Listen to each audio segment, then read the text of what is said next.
এখন প্রায় রাত 2টো বাজে। আমি আসলে এত গভীর রাতে নিতান্তই বাধ্য হয়ে আসলে আমার এই ভিডিওটা করা। মানে একটা জিনিস হচ্ছে, আমি যখন রোগীটাকে হাতে পাই, বাচ্চাটাকে আমি যখন হাতে পাই, আমার রুমে আমি, বাচ্চার মা, বাচ্চা এবং আমার দুজন অ্যাটেন্ডেন্ট সবাই উপস্থিত ছিল। এবং বাচ্চার মা এবং বাচ্চার সঙ্গে আমার কি কি কথোপকথন হয়েছে এটার দুজন উপস্থিত সাক্ষী আছেন। এই কথাবার্তাগুলোর আলোকেই বাচ্চার মা এবং বাচ্চার কাছ থেকে আমি যা শুনেছি, আমি ফিজিশিয়ান, আমি যা দেখেছি, এটার উপর ভিত্তি করেই আমি বেসিক্যালি আমার কাছে, আমি নিজে একটা মেয়ে সন্তানের মা, আমার কাছে মনে হয়েছে যে আজকে আরেকজনের মেয়ের সাপোর্টে যদি আমি থাকি, তাহলে আমার নিজের মেয়ের, আল্লাহ না করুক, কোনো ঝামেলা হলে ভবিষ্যতে আমি ওটার একটা ব্যাকআপ পাবো। আল্লাহর কাছ থেকে হয়তো আমি একটা উত্তম প্রতিদান পাবো। কিন্তু আমি এখন খেয়াল করে দেখছি, আসলে এক শ্রেণীর মানুষ, তারা নিজেদেরকে আসলে মাওলানা দাবি করেন, তারা আল্লাহর প্রকৃত প্রিয় বান্দা। তারা নিজেদেরকে আসলে মানে এমন একটা ভাব নিচ্ছেন তারা, যে আমি ইন্টেনশনালি, ইচ্ছা করে তাদের পেছনে নিয়েছি। আমি জন্মসূত্রে একজন মুসলিমের সন্তান। মুসলিম মুসলিম উপায়েই আমার সারা জীবন চলেছে। আমি এখনো 5 ওয়াক্ত নামাজ পড়ি, আমি পবিত্র কোরআন পড়ার চেষ্টা করি, অর্থসহ তাফসির পড়ার চেষ্টা করি, আমি হাদিস পড়ার চেষ্টা করি। একটা ব্যাপার হচ্ছে যে আমরা কেউই আসলে দোষ গুণের ঊর্ধ্বে নই। আমি আমার সামর্থ্যের মধ্য থেকে শুধু চেষ্টা করেছিলাম যে এই অসহায় ইয়াতিম মেয়েটার সাথে যে অনাচারটা হয়েছে, এই অনাচারটার যেন উপযুক্ত বিচার হয়। এখন এই অনাচারকারী যদি হুজুর হয়ে থাকেন, তাহলে হুজুরের বিচার হবে। যদি অন্য কেউ হয়ে থাকে, তাহলে তার বিচার হবে। আমি যা ভার্বালি শুনেছি, আমি সেটার ওপরেই ভিডিওটা করেছি। এখন আমি আসলে ইদানিং যে ব্যাপারগুলো ফেস করছি, যে আমি অলরেডি মানে কিছু টেলিভিশন চ্যানেলকে ব্যাপারটা জানিয়েছিলাম যে আমি আমার জীবনের উপর একটা থ্রেটে আছি। কিন্তু ইদানিং আমি যেটা খেয়াল করলাম, আজকে কিছুক্ষণ আগেও আমি ব্যাপারটা খেয়াল করেছি, যে আমাকে এখন মানে আমার কাগজপত্র ভুয়া, আমি একজন ভুয়া ডাক্তার, আমার বিএমডিসি লাইসেন্স নেই, আমার ট্রেনিং সার্টিফিকেট ভুয়া, আমার এমবিবিএস পাশের কোনো ডকুমেন্ট নেই, আমি নাকি ময়মনসিংহে দালাল হাত করে তারপরে প্র্যাকটিস করি, প্রভাবশালী হাত করে প্র্যাকটিস করি, এই ধরনের আহ, কথাবার্তা আমার ব্যাপারে বলা হচ্ছে। আমি একজন অবসরপ্রাপ্ত সেনা সদস্যের সন্তান, আমার কেন প্রভাবশালীদের সঙ্গে আসলে ওঠা বসা থাকবে? আমি এমন কোনো প্রভাবশালী পরিবারেরও সন্তান নই, বা আমার কোনো প্রভাবশালী পরিবারে বিয়েও হয়নি যে আমি কোনো সূত্রে প্রভাবশালীদেরকে হাত করতে পারবো। আর আরেকটা ব্যাপার হচ্ছে, আমাকে অনেকেই মানে আমি জানি না কেন এই ব্যাপারটাকে পুরোপুরি তারা নিজেদের কাঁধে তুলে নিয়েছেন। নিজেদের মানে তারা ভাবছেন যে আমি ইন্টেনশনালি শুধু হুজুরদেরকেই বকাবকি করেছি।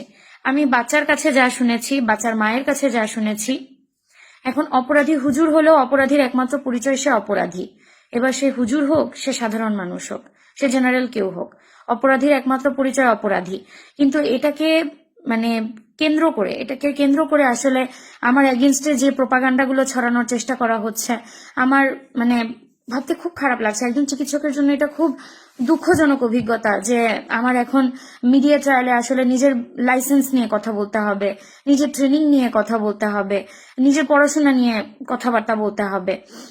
আর তাছাড়া এগুলো নিয়ে আমার থ্রেট ফেস করতে হবে। আর উপরন্তু জীবনের থ্রেট তো আছেই। আমাকে রেপ করে মেরে ফেলা হবে, মব সৃষ্টি করা হবে, আমাকে যেখানেই পাবে রাস্তায় কুপিয়ে মেরে ফেলা হবে, এই জাতীয় থ্রেটগুলো আমি পাচ্ছি। প্রত্যেকদিন সারাদিন সারা রাত আমার মোবাইলে অনবরত টেক্সট আসতে থাকে। যারা আমার সঙ্গে কথা বলতে এসেছিলেন তারা নিজেরাও খেয়াল করেছেন, টেক্সটের নোটিফিকেশনে আমি আসলে অতিষ্ঠ হয়ে গেলাম।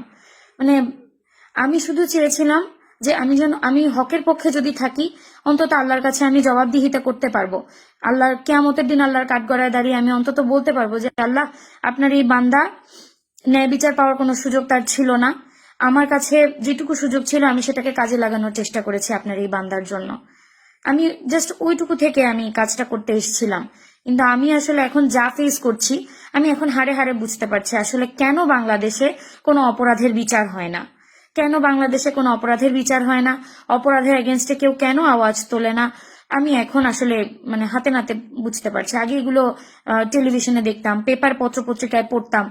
এখন আমি আসলে মোটামুটি মানে আমি একদম চোখে আমার আয়না চলে আসছে, আমার সামনে আয়না দিয়ে দেখিয়ে দেওয়া হয়েছে যে আসলে বাংলাদেশে সত্যের পক্ষে থাকলে বা আমি যা জানি সেটা মানে নিজের মত স্বাধীনতা বাক স্বাধীনতা প্রকাশ করতে চাইলেও আসলে কি পরিমাণ হ্যারাসমেন্টের শিকার হতে হয়। মানে এখন আমি এমনও একটা থ্রেট পেয়েছি যে আমার কাগজপত্র ভুয়া, আমার বিএমডিসি লাইসেন্স নাকি ভুয়া, আমার ট্রেনিং নাকি ভুয়া, এগুলো সবকিছু নিয়ে তারা নাকি বিএমডিসি তে যাবেন, তারা বিভিন্ন ডক্টরদের কমিউনিটিতে পোস্ট করবেন, তারা আমাকে মানে পাবলিকলি ডিফেম করার যতটুকু আছে, মানে এখন তারা কাইন্ড অফ আমাকে আত্মহত্যার দিকে ধাবিত করতে চাচ্ছেন। আমি একজন মুসলিমের সন্তান, আমি শেষ পর্যন্ত মানসিকভাবে শক্ত থাকতে চাই, কিন্তু আমাকে এভাবে হ্যারাস করতে থাকলে আসলে আমি কতদূর শক্ত থাকতে পারবো আমি জানি না।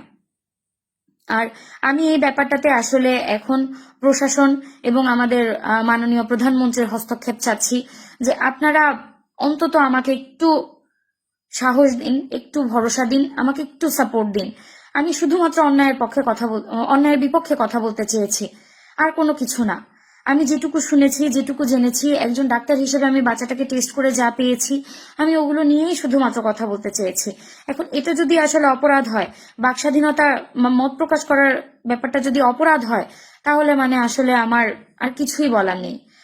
আর এখন আমার আসলে যে মানসিক পরিস্থিতি, আমার নিজের ছোট ছোট বাচ্চা আছে, আমার ফ্যামিলি আছে, আমার একটা পারিবারিক রেপুটেশন আছে, আমার এখন মানে আসলে আমি বুঝতে পারিনি যে হক চাইতে গেলে বা অন্যায়ের বিপক্ষে কথা বলতে গেলে আসলে নিজের পরিবারকে পুলসিরাতে দাঁড় করিয়ে দিতে হয়, এটা আমার জানা ছিল না। আমি এখন চাইবো মাননীয় প্রধানমন্ত্রী, দেশনেতা জনাব তারেক রহমান, আপনি আমাকে একটু দয়া করে সাপোর্ট দিন, একটু এদেরকে প্রতিহত করার চেষ্টা করুন। সত্যটা যত দ্রুত সামনে আসে। অপরাধী কেন এখনো পুলিশকে ধরা দিচ্ছে না? অপরাধী পুলিশকে ধরা দিক, বাচ্চাটার জন্ম হোক, আমরা ডিএনএ টেস্টের জন্য অপেক্ষা করি, ডিএনএ টেস্ট আসুক, ডিএনএ টেস্টই প্রমাণ করে দিবে। এবং আমি এখনো এটা বলে যাচ্ছি যে যদি আমার কখনো আমি এমন পাই যে ডিএনএ টেস্টে আসলো যে হুজুর এখানে দোষী না, বাচ্চার মা এবং বাচ্চা আমাকে মিথ্যে কথা বলেছে, আমি পাবলিকলি ক্ষমা চাইতে বাধ্য। আমি আমি তাদের শোনা কথায় বিশ্বাস করেছি, শোনা কথায় বিশ্বাস করে আমি না শুধু, আমার সঙ্গে আমার দুজন অ্যাটেন্ডেন্ট ছিলেন, তারাও সবকিছু শুনেছেন। এবং যে হাসপাতালে বাচ্চাটার পরীক্ষা হয়েছে ওই হাসপাতালেও জানাজানি হয়ে গেছে। তো আমরা সবাই ব্যাপারটা শুনেছি এবং আমরা সবাই ক্ষমা প্রার্থী হব। কিন্তু যতদিন পর্যন্ত এটা হচ্ছে না, একজন অন্যায়ের বিরুদ্ধে সোচ্চার হয়েছেন বলে তার নামে আসলে এভাবে প্রোপাগান্ডা ছড়াতে হবে, তাকে ধর্ষণের হুমকি দেওয়া হবে, তার ডাক্তারির কাগজপত্র ভুয়া, তার ট্রেনিং ভুয়া, তার বিএমডিসি লাইসেন্স ভুয়া, সে দালাল হাত করে চলে, এই প্রভাবশালীদেরকে হাত করে চলে, এত ধরনের বাজে মন্তব্য, এত ধরনের কুমন্তব্য নিয়ে আসলে মানে একজন সুস্থ স্বাভাবিক মানুষের পক্ষে আসলে বেঁচে থাকা সম্ভব না।